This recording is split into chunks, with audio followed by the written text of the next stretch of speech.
Hi everybody, this is Joe George from COJO Diving. Over the past few weeks, we've all been stuck inside a bit more than usual, and we may not have been able to get to our local schools and libraries as often as we'd like.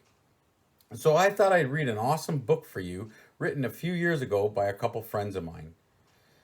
The book is called The Pier at the End of the World, and it was written by Paul Erickson and illustrated by Andrew Martinez. The book is about one of my favorite dive spots in the whole world, Eastport, Maine.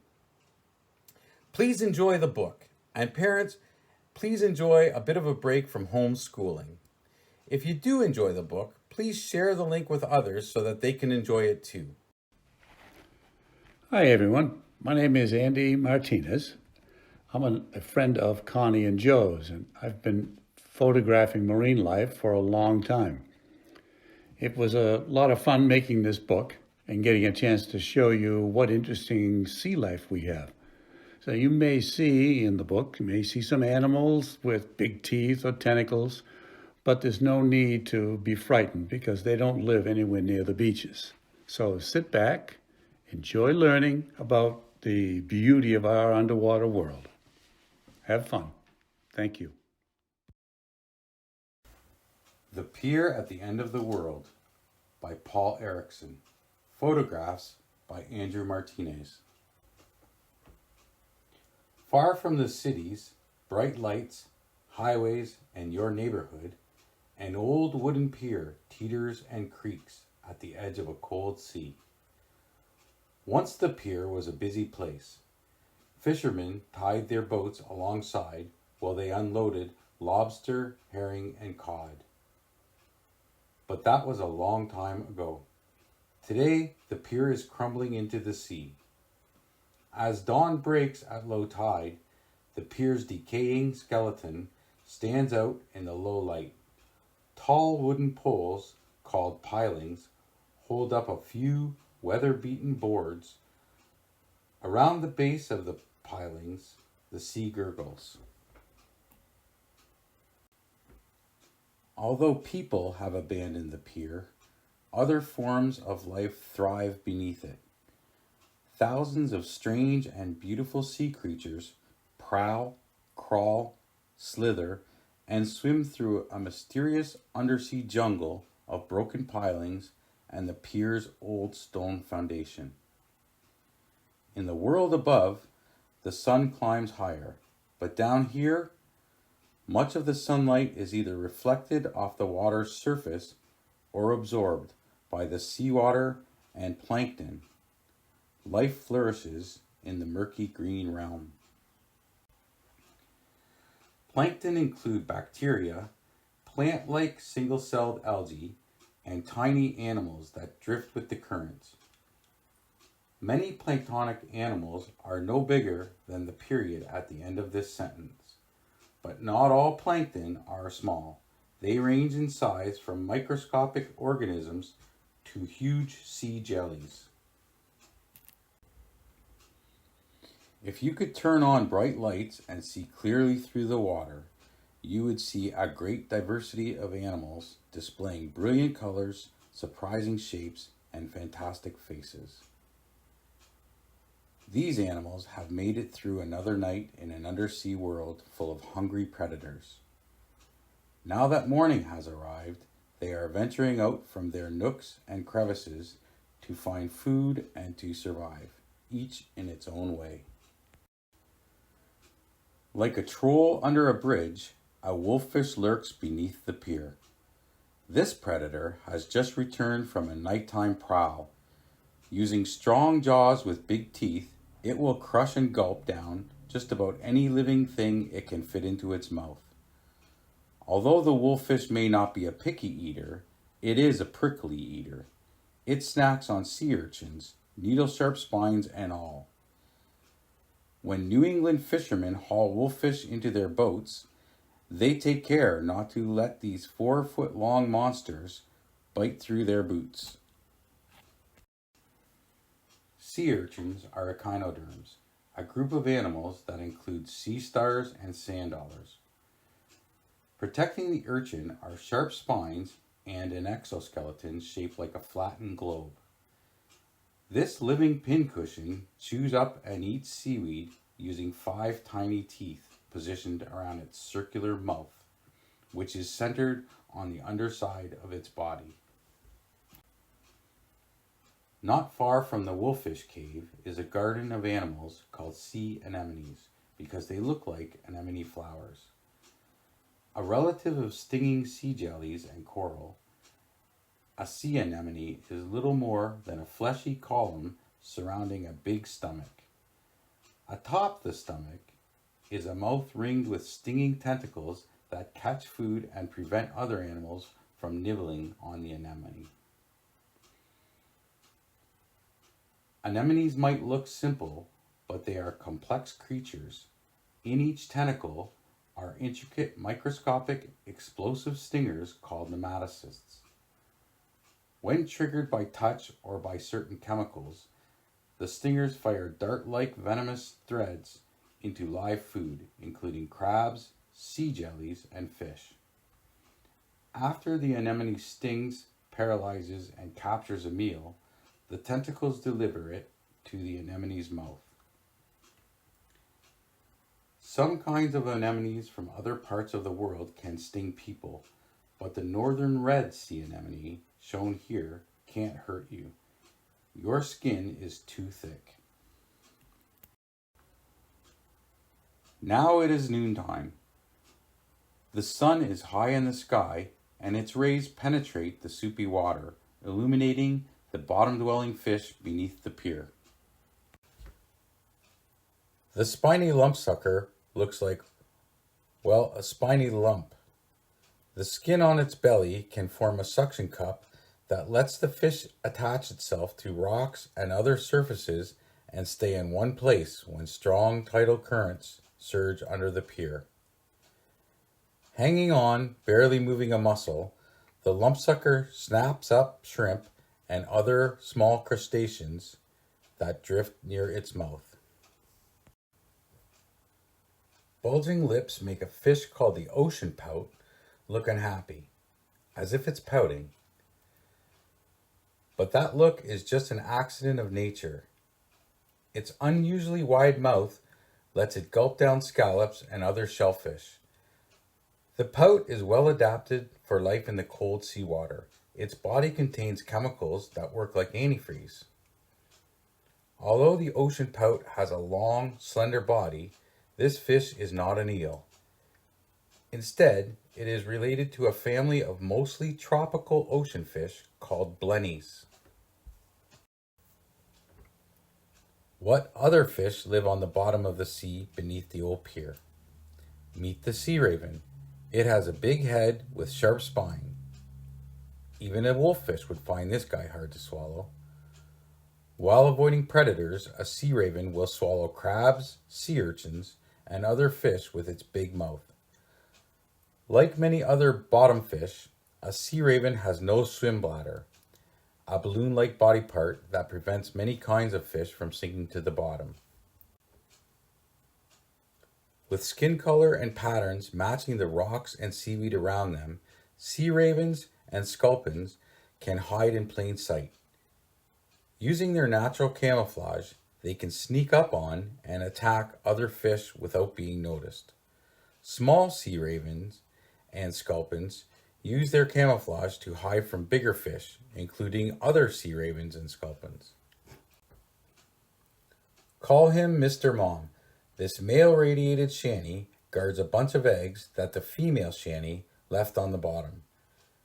The devoted dad will guard the eggs all through the afternoon and into the night that follows, and he will go on guarding them until they hatch. Look closely. Can you spot fish eyes inside each egg? The shanty is an important part of the ocean food chain. Millions of them are eaten by codfish, a popular, valuable seafood. Hours pass. Afternoon sunlight angles across the sky now, shining on colorful sea creatures that live on the old pier's tumble-down foundation of granite blocks. Coating much of this stone wall is a crust of rock-hard pinkish algae. Among the animals clinging to the wall are many kinds of sea stars. Like their cousins, the sea urchins, sea stars move across the surface on hundreds of tiny tube feet tipped with suction cups. And like sea urchins and sand dollars, sea stars have their mouths on the underside of their bodies right in the center. Sea stars have sloppy table manners. To eat a mussel or a clam, a sea star straddles its victim and attaches its arms and 2 feet to each of the victim's 2 shells. Then the sea star tries to pull the shells apart. At first, the shellfish is strong enough to resist, but eventually, sometimes hours later, its muscles get tired and its shells start to open. Even a slight opening is all a starfish needs to begin its meal. It then pushes its stomach out through its mouth and between the shells, and digests the internal soft body of the shellfish right where it sits. Not far from the stone wall on a wooden piling is something strange and beautiful. What looks like a bunch of skinny white worms is really a kind of sea star called a basket star. This animal finds a place where a strong current is flowing. Then it clings to a rough surface and spreads out its network of arms.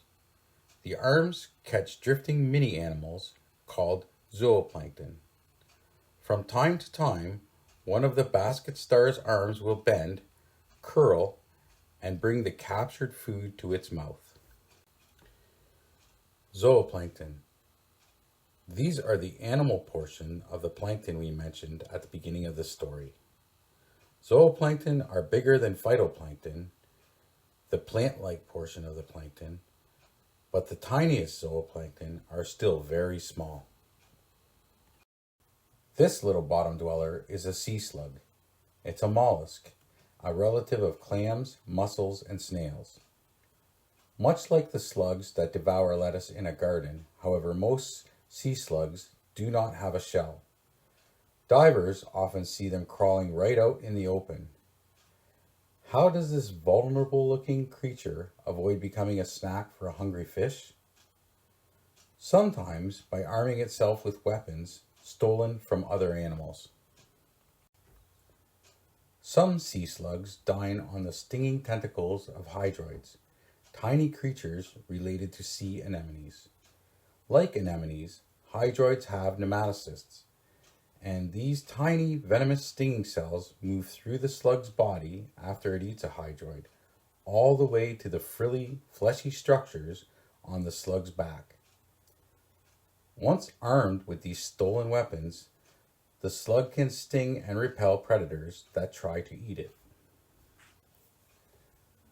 Some sea slugs have terrible tasting chemicals on their skin. This makes them completely unappetizing. All in all, sea slugs are like skunks. They don't look dangerous, but other animals learn to leave them alone. Here's another mollusk, one with shells. This is a sea scallop, and its 2 shells make it a bivalved mollusk, like a clam or mussel. If you look carefully between the scallop's flattened shells, you'll see 2 rows of tiny eyes. Although these eyes can't see clear images, they can detect approaching ocean pout and other scallop-eating creatures. The scallop usually sits in one place, but if danger comes near, it can swim up and away from the threat by quickly snapping its shells together. Every time the shell snaps shut, a stream of water shoots out and thrusts the animal through the water. Imagine a jet-propelled mollusk.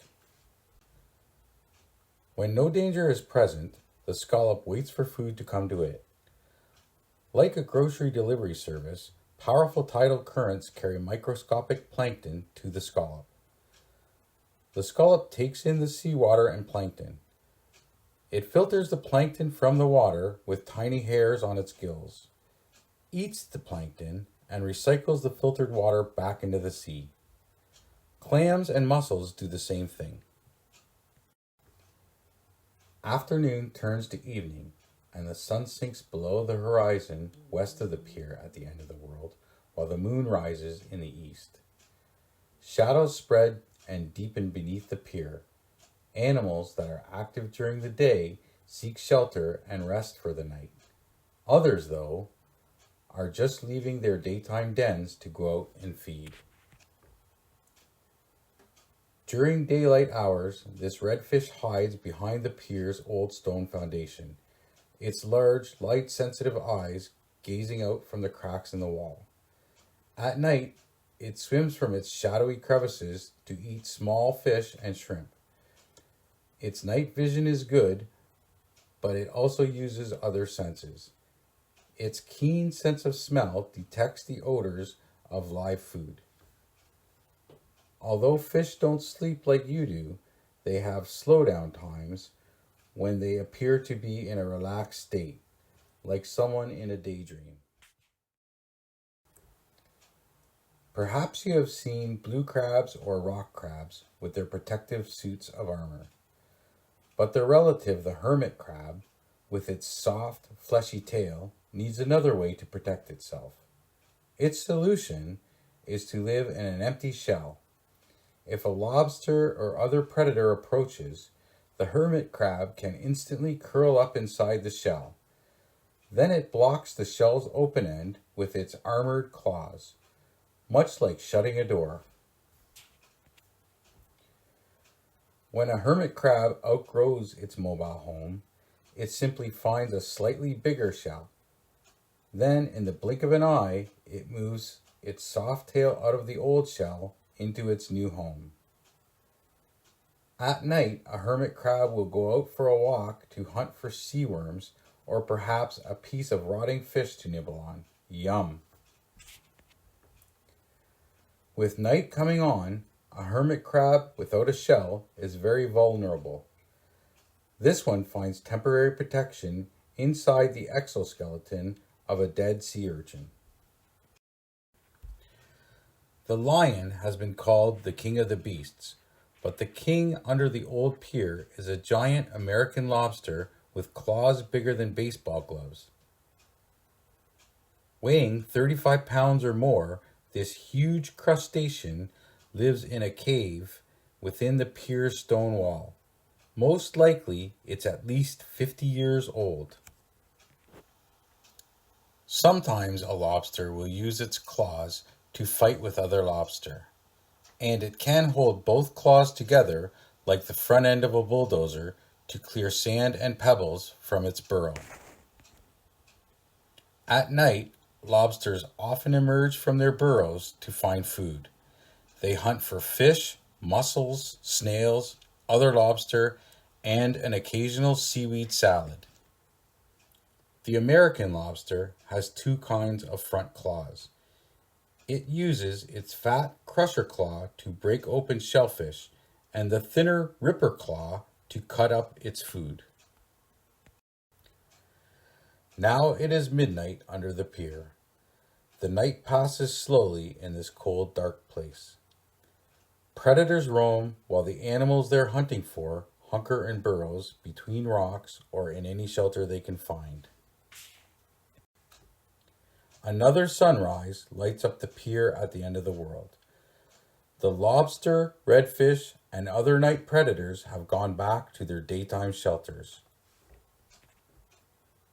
Most creatures under the pier stay close to the shelters they know. They don't stray far unless forced by hunger or pursuing predators. Let's compare this picture with the one on pages 6 and 7. Which animals have been eaten or moved away? Which animals have changed their locations? Little wonders. Many of the animals living under the pier are small and easy to overlook, but they are just as important to the balance of nature as their larger neighbors. You've already met some of them. Here are some more. Unlike stony reef-building corals, sea strawberry soft coral does not form a sturdy skeleton around itself. Instead, this colony of animals is soft and flexible. Sometimes, soft coral contracts into a lump. Then, when ocean current flows, it fills with seawater and blossoms into the shape of a miniature branching tree. Once inflated, it catches and eats plankton using its tiny tentacles. Although this little animal may look like a clam, the northern lampshell is not closely related to clams and other mollusks. Instead, it is a brachiopod. Hundreds of millions of years ago, more than 30,000 kinds of brachiopods lived in the sea. Most of them became extinct, and today only about 380 living species have been identified. Brachiopod. The shape of the northern lamp shell resembles an ancient Roman oil lamp. The anemone sea spider belongs to a group of animals called pycnogonids. As you may have guessed, these sea creatures remind people of land spiders, which are air-breathing arachnids. Using a tube on its head, the sea spider sucks juices from sea anemones. It's like drinking from a juice box using a straw. The slime fanworm slips its body into tiny crevices and fans out a soft, plankton-catching structure around its exposed mouth. If an animal comes near, the worm instantly pulls the fan back inside its body. Triggering this vanishing act is a giant nerve running the length of the worm. The big, relatively easy to study nerve has helped scientists learn how animal nervous systems work. Belonging to a group of animals called sea squirts or tunicates, the sea vase creates a current of seawater in and out of its body. As it does so, it catches and eats tiny particles of food within the current. A newly hatched tunicate larva looks like a tiny tadpole. After a while, the larva attaches to a surface and grows into a permanently anchored sea squirt. The naked sea butterfly, also called a sea angel, is a pteropod, a planktonic mollusk. Its adult stage has no shell. It uses its side fin to swim and hover in the water column as currents carry it. When naked sea butterflies gather by the thousands, whales will feast on them. Young Aesop shrimp display distinctive red stripes across their see-through shells. This shrimp eats tiny crustaceans and hydroids. Typically walking on the bottom of the sea all day long, Aesop shrimp rise or migrate vertically into the water column at night. The Aesop shrimp lives as far north as the Arctic Ocean. This sea gooseberry belongs to a group of gelatinous ocean animals called ctenophores. Unlike many sea jellies, ctenophores have no stingers. The sea gooseberry drifts with the ocean currents, catching microscopic sea life in its tentacles. It can also propel itself a little by moving tiny hair-like structures called cilia. Copepods, many of which are planktonic, are related to crabs, lobster, and other crustaceans. Unlike fish, copepods have no gills. Instead, they absorb oxygen directly from seawater. Important players in the ocean food web, copepods are primary consumers, feeding on diatoms and other kinds of phytoplankton. In the sea, copepods are devoured by animals as small as a shrimp and as large as a whale. Like other kinds of phytoplankton, and like most land plants too, diatoms use solar energy to turn water and carbon dioxide into oxygen and food in the process called photosynthesis. In turn, diatoms are gobbled up by copepods and other kinds of animal plankton. As primary producers, diatoms play a major role at the base of the ocean food chain. If you'd like to buy the book, it's available on Amazon as a hardcover or a Kindle edition. Please support our local authors and photographers. Woohoo!